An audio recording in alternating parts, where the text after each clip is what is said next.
Welcome back, everybody, for another deep dive.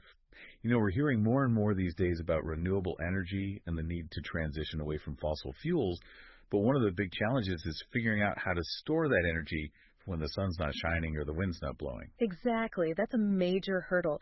It's all well and good to have solar panels and wind turbines, but what happens when the sun goes down or the wind dies down? How do we keep the lights on then? Well, that's what we're going to be diving into today. Compressed air energy storage, or CES as it's often called. We'll be basing our discussion on excerpts from the Wikipedia article on, get this, compressed air energy storage. So it sounds kind of, basic at first glance, right? Compressing air to store energy. But as we dug into it, we found out it's a lot more interesting and complex than it might seem. Oh, absolutely. Especially now with the advancements in technology and the increasing urgency to find viable alternatives to traditional energy storage methods like batteries. So let's start with the basics. How does CES work on, a large scale? Imagine a really, really big air tank. I mean, massive. And you use excess energy, like from a wind farm on a particularly windy day, to power a compressor. Okay, so you're basically just using that energy to pump air into this giant tank. Exactly. This forces the air into the tank, packing it in tighter and tighter, increasing the pressure, and that, my friend, is how you store the energy. Then, later on, when you need that energy back, you release the compressed air. So it's like letting the air out of a tire, but instead of just making a hissing sound, it's spinning a turbine to generate electricity. You got it. It's like a giant rechargeable battery, but instead of chemicals, we're using compressed air. That's such a cool concept, but I'm guessing it's not quite as simple as just pumping air into a tank and calling it a day, right? You're right. There's a bit more to it than that. Just like with batteries, not all CAES systems are created equal. There are different types, each with its own way of handling, a pretty important factor, heat. Heat? Why is heat such a big deal when it comes to compressing air? Well, think about what happens when you pump up a bicycle tire. The pump gets hot, doesn't it? That's because compressing air generates heat. And conversely, when you release compressed air, it gets cold. Ah, I see. So managing this heat cycle effectively is key to making CES efficient on a large scale. Exactly. And that's where the different types of CES come in. The Wikipedia article mentions adiabatic, diabatic, isothermal, and near isothermal. Wow, those sound a little intimidating. Let's break them down. Adiabatic CES, for example, aims to capture and reuse that heat generated during compression. Okay, so instead of letting that heat escape, you're trying to trap it and put it to work. That sounds promising. In theory, a perfectly adiabatic system could approach 100% efficiency, meaning almost no energy is wasted. To put that into perspective, many energy storage solutions we use today operate at significantly lower efficiencies.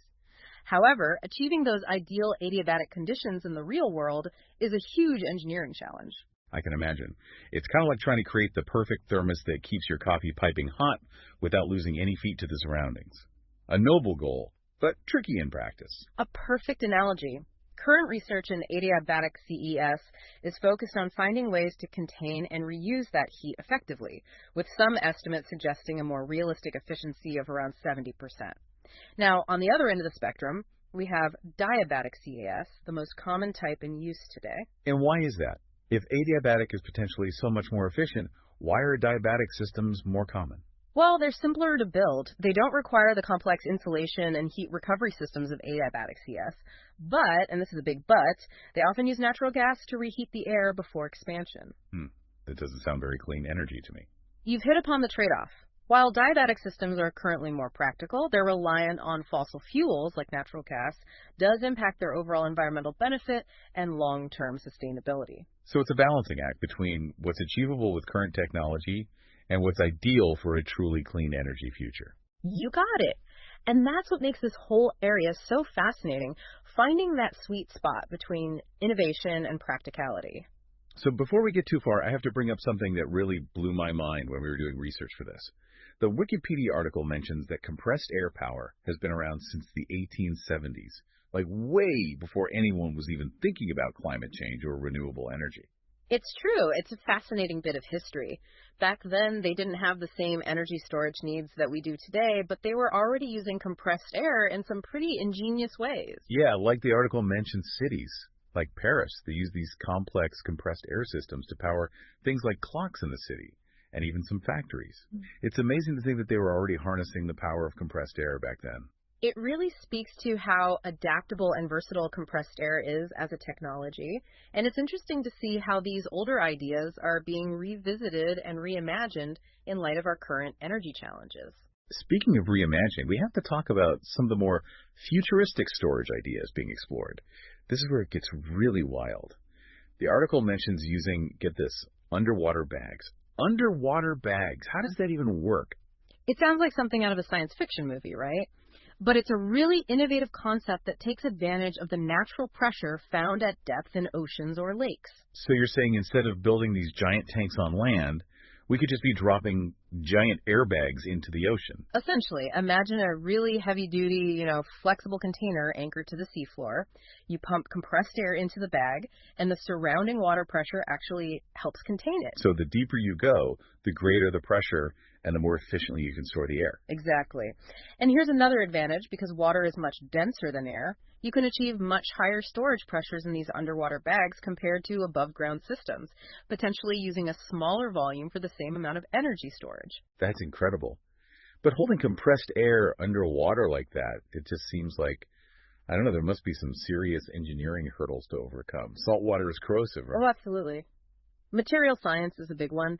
You need something incredibly durable that can withstand the constant pressure and the corrosive effects of seawater. Plus, it has to be environmentally benign so it doesn't harm marine life. And then there are the logistical challenges of installing and maintaining these systems at depth, not to mention things like biofouling, where organisms start growing on the bags. So it's not as simple as just checking a giant balloon in the ocean and calling it a day. Not quite. But that's what makes this field so exciting. It's about pushing the boundaries of what's possible while ensuring that our solutions are sustainable and beneficial in the long run. It's like we're trying to reinvent the wheel, but the wheel is underwater, and it's holding enough energy to power a city. And made of, some super strong biodegradable material that we haven't quite invented yet. Right. Okay, so we've talked about giant air tanks and underwater bags. What other crazy ideas are out there for storing compressed air? Well, believe it or not, one idea that's gaining traction is using abandoned mines. Those vast underground spaces left behind by mining operations. Wait, seriously? Yeah. We're going to store compressed air in abandoned mines. That sounds, I don't know, a little dangerous. See, now that's what I love about this topic. It sounds crazy at first, but when you really think about it, it's actually a pretty brilliant idea. Right. It's like, talk about turning lemons into lemonade. We've got these vast underground spaces already excavated, ready to go. Why not find a way to give them a new lease on life as energy storage facilities? Exactly. It's like we're always so focused on building new things that we sometimes forget to look at what we already have and how we can repurpose it. It's the ultimate recycling project. And it aligns perfectly with the growing emphasis on circular economy principles, finding new uses for what we already have instead of always building from scratch. So how would using an abandoned mine for CS actually work? I mean, is it just a matter of pumping air into the mine shafts? Well, it's a bit more involved than that, but the fundamental principle is similar to those underwater bags we talked about.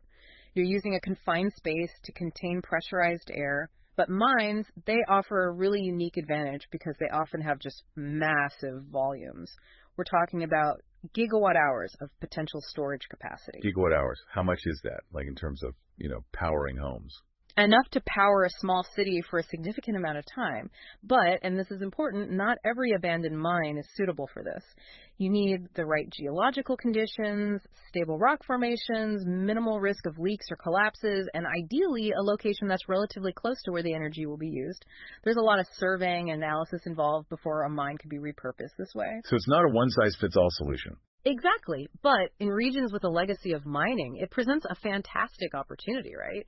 You're transforming these industrial sites that might be seen as, eyesores or, remnants of the past into assets for a more sustainable energy future. That's such a powerful idea. Taking these places that were once at the heart of, let's face it, often environmentally damaging industries like mining, and turning them into something that could help us move towards a cleaner energy future. It's like they could become symbols of positive change. It's a bit poetic, isn't it? The past fueling the future. And it speaks to the adaptability of these concepts and, just the potential of human ingenuity to solve complex challenges. Well, we've covered a lot of ground in this deep dive, haven't we? From the basic science behind compressing air to store energy to the different approaches being explored, adiabatic, diabatic, those incredible underwater bags, and now repurposing abandoned mines. It's clear that CAES is a field just brimming with potential. Absolutely. And I think as we continue to refine these technologies and develop new innovations, CES is poised to play an even greater role in creating, that more sustainable and resilient energy future we keep talking about. I agree. It's been fascinating to learn about, and I have a feeling we'll be hearing a lot more about CES in the years to come. Definitely. And who knows, maybe one of our listeners will be the one to come up with the next groundbreaking innovation in this field. There you go. That's what we love to hear. Keep those imaginations churning, everyone. This has been another deep dive. Thanks for joining us. We'll see you next time for another fascinating exploration of a topic shaping our future.